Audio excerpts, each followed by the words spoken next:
இன்று மாலை நடக்கின்றது சூரசம்ஹாரம். சூரசம்ஹார திருவிழாவிற்கு திருச்செந்தூர் நகரம் தயார் நிலையில் உள்ளது. நேற்றும் இன்றும் முருக பக்தர்கள் திரண்டு வந்த வண்ணம் உள்ளனர். இன்று காலை 11 மணியளவில் கடற்கரை பாதி அளவு நிரம்பிவிட்டது. ஏராளமான போலீசார் குவிக்கப்பட்டுள்ளனர். விபத்துகள் ஏற்படாமல் தவிர்க்க ஆங்காங்கு தடுப்பு கட்டி வைத்துள்ளனர். பக்தர்களுக்கு வலியெங்கும் அன்னதானம் நடைபெறுகிறது.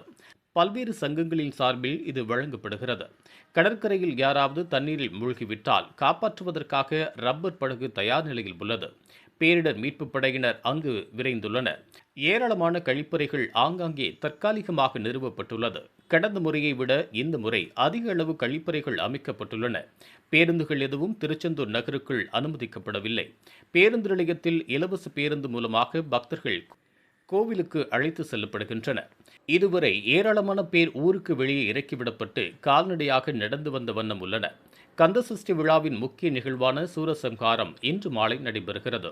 திருச்செந்தூர் கோவிலில் லட்சக்கணக்கான பக்தர்கள் குவிந்துள்ள நிலையில் பாதுகாப்பு பணியில் 4000 போலீசார் ஈடுபடுத்தப்பட்டுள்ளனர்.